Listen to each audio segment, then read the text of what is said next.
Hello students, पिछले lesson में हमने सिंपल प्रेजेंट टेंस पढ़ा था। उसके बाद हम बहुत ही सिंपल तरीके से प्रेजेंट कंटिन्यूअस टेंस पढ़ने वाले हैं। तो पहले आप सेंटेंसेस को देखिए, समझिए, सुनिए और आप खुद पहचानने की कोशिश करिए कि हम प्रेजेंट कंटिन्यूअस टेंस को किस तरह से इस्तेमाल में लेते हैं और हिंदी में इसका प्रयोग कैसे कर सकते हैं। तो हिंदी और अंग्रेजी दोनों तरीके से आपको पहचानना पड़ेगा ये, और एक बार आप सीख जाओगे तो ये आपके लिए बहुत ही आसान होगा। तो आइए हम शुरू करते हैं। ये हमारा प्रेजेंट कंटिन्यूअस टेंस। हमने यहाँ पर एक वर्ब ली है। वर्ब है WORK, वर्क। वर्क मीन्स होता है कार्य करना। ये आप अच्छी तरह जानते हो कि हमको कोई भी सेंटेंस बनाना होता है ना, तो उसमें कोई ना कोई वर्ब जरूर होती है, यानी कोई ना कोई कार्य उसमें होना पाया जाएगा, तभी जाके वह सेंटेंस बनेगा। तो यहाँ पर हमने जो वर्ब ली है वो है वर्क। वर्क मीन्स होता है कार्य करना। तो सिर्फ एक ही वर्ब के आधार पर हम पूरा टेंस क्लियर करेंगे। और मुख्य बात जो इसमें ध्यान रखने वाली है वो ये है कि कोई भी वर्ब हो जो मुख्य वर्ब कहलाती है, जिसको हम मेन वर्ब कहते हैं, उसमें आपको ING लगाना है प्रत्येक तरह के सेंटेंस में।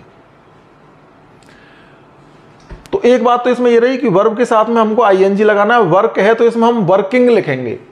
कंटिन्यूअस टेंस जहां भी आएगा उसमें हम वर्किंग लिखेंगे। गो है तो गोइंग लिखेंगे, कम है तो कमिंग लिखेंगे, वर्क है तो वर्किंग लिखेंगे। इसी तरह से जो भी हमारे सामने वर्ब आएंगी उनमें ING लगा करके और हम इसको कंटिन्यूटी दे देंगे। और इसके अलावा हम देखते हैं कि इसमें प्रत्येक तरह का जो सेंटेंस होगा उसमें हेल्पिंग वर्ब लगाई जाएगी। जो मुख्य वर्ब आएगी, जैसे वर्किंग आएगी हमारी, तो उसमें मुख्य वर्ब से पहले ING लगाया जाएगा। सॉरी, मैं गलत बोल गया। मुख्य वर्ब से पहले हमको इज एम आर का प्रयोग करना पड़ेगा। इज एम आर का अर्थ आप सीधा सीधा ये ले सकते हैं कि यहाँ पर ये हेल्पिंग वर्ब का काम कर रहे हैं। तो इज किसके साथ लेना है हमको, एम किसके साथ लेना है, आर किसके साथ लेना है, ये हमें सीखना है। और वर्ब में ING लगा देनी है। तो पहला सेंटेंस देखिए आप, आई एम वर्किंग, मैं कार्य कर रहा हूं। आई एम नॉट वर्किंग, मैं कार्य नहीं कर रहा हूं। एम आई वर्किंग, क्या मैं कार्य कर रहा हूं। तीनों ही सेंटेंसेज में आपने देखा है कि आई के साथ में हमने एम लगाया है। अफर्मेटिव सेंटेंस है तो हमने कहा है आई एम वर्किंग।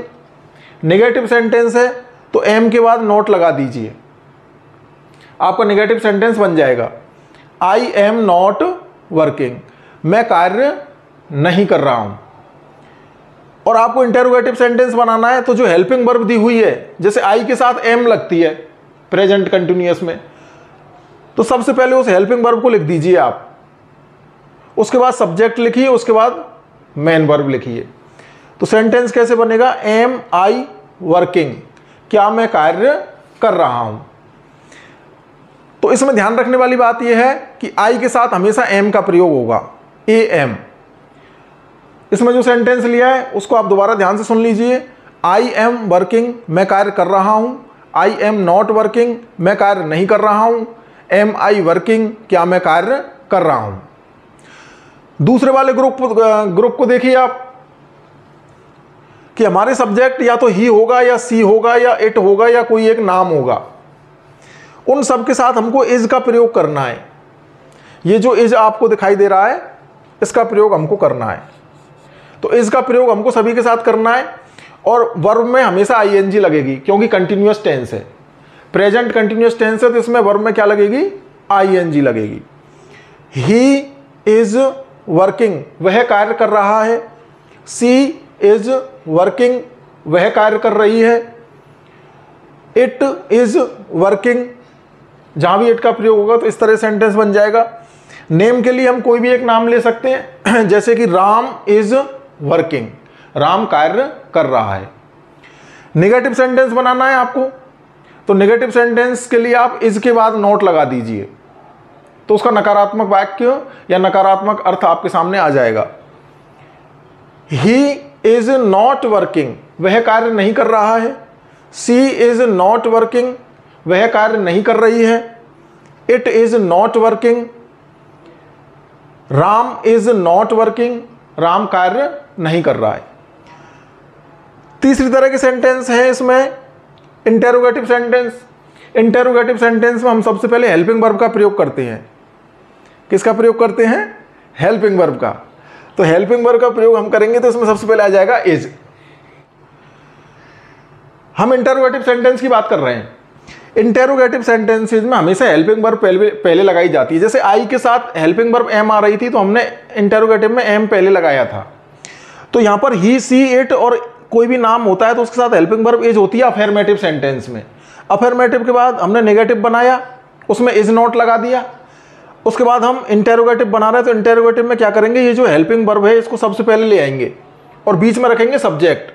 हमारा सब्जेक्ट कोई एक हो सकता है इनमें से, और वर्ब में आईएनजी आपको लगाना पड़ेगा। जो मेन वर्ब है उसमें आईएनजी आपको लगाना पड़ेगा। इज ही वर्किंग, क्या वह कार्य कर रहा है? इज सी वर्किंग, क्या वह कार्य कर रही है? इज इट वर्किंग, क्या यह कार्य कर रहा है? जैसे माना कि मेरे हाथ में ये मार्कर है, अब मार्कर जैसे आपने मुझे दिया कि लो सर इससे आप लिख लीजिए, तो मैं नॉर्मली आपसे पूछ सकता हूं कि क्या ये चल रहा है, क्या ये काम कर रहा है? तो मैं इसके लिए इट का प्रयोग कर सकता हूं। इज इट वर्किंग, क्या ये कार्य कर रहा है, क्या ये सही है?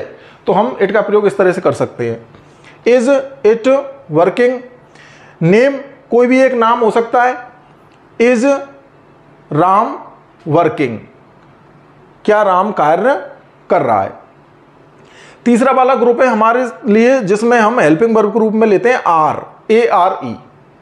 तो आर का प्रयोग हमको यू के साथ, वी के साथ, दे के साथ और एक से अधिक नाम के साथ करना पड़ता है।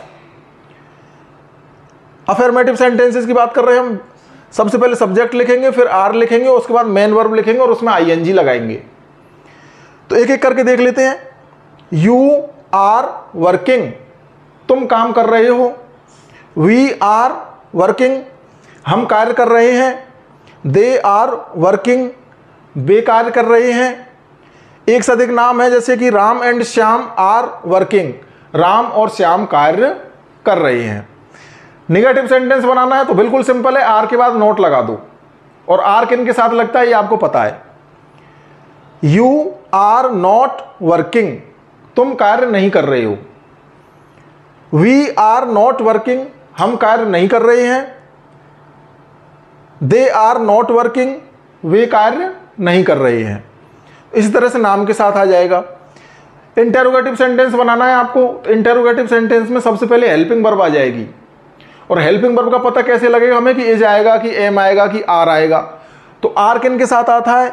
यू, वी, दे और एक से अधिक नाम के साथ आर आता है। तो सबसे पहले हमको आर लिखना पड़ेगा। यदि हमारा सब्जेक्ट यू है, वी है, दे है तो इनके साथ आर फिक्स है, तो आर हमको सबसे पहले लिखना पड़ेगा इसमें। आर यू वर्किंग, क्या आप कार्य कर रहे हो? आर वी वर्किंग, क्या हम कार्य कर रहे हैं? आर दे वर्किंग, क्या वे कार्य कर रहे हैं? Are Ram and Shyam working, क्या राम और श्याम कार्य कर रहे हैं? तो इस तरह से हमारा ये प्रेजेंट कंटिन्यूअस टेंस हो जाता है। हमने सिर्फ एक ही वर्ब ली है, वर्क। तो आप ढेर सारी वर्ब आप अपनी बुक्स में से या आपके पास जो भी ग्रामर की जो भी बुक है उसमें से आप ले सकते हो। जैसे गो है, कम है, टीच है, रीड है, इनमें आईएनजी लगा करके और अलग अलग सब्जेक्ट के साथ बनाइए। आई के साथ बनाइए, एम का प्रयोग करिए और तीनों तरह के सेंटेंस बनाइए, अफर्मेटिव, नेगेटिव, इंटेरोगेटिव। इसी तरह से इस वालों के साथ बनाइए और इसी तरह से आर वालों के साथ बनाइए। तो इस तरह से आपका प्रेजेंट कंटिन्यूअस टेंस आपका कंप्लीट हो जाएगा। ये हमने बहुत ही सरल तरीके से और सिंपल वे में सेंटेंस बनाना सीखा है।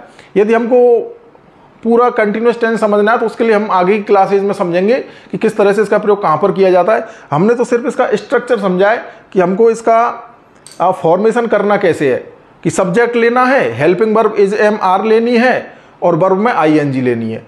नेगेटिव सेंटेंस आ जाता है तो सब्जेक्ट लेना है, इज एम आर में से एक लेना है, नोट लगा देना है और वर्ब में आईएनजी लगा देनी है। और इसी तरह से हम आर का प्रयोग करेंगे तो यू, वी, दे इनके साथ आर लगा देना है वर्ब में आईएनजी लगा देनी है, नेगेटिव है तो आर नोट कर देना है, और इंटेरोगेटिव है तो आर को सबसे पहले लिख देना है। तो इस तरह से ये आपका प्रेजेंट कंटिन्यूअस टेंस पूरा हो जाता है। प्रेजेंट कंटिन्यूअस टेंस में आपने ध्यान दिया होगा, मैं बार बार जब सेंटेंस बोल रहा हूं तो बार बार आपको एक ही चीज सुनाई दे रही होगी कि वह कार्य कर रहा है, मैं कार्य कर रहा हूं, वे कार्य कर रहे हैं, तुम कार्य कर रहे हो। तो हिंदी में तो हमको साफ पता लग रहा है कि रहा है, रही है, रहे हैं, रहा हूं, इस तरह से लास्ट में किसी वाक्य के आ जाता है तो हम पहचान लेते हैं कि वो कंटिन्यूअस टेंस है। ये एक साधारण तरीका है पहचानने का।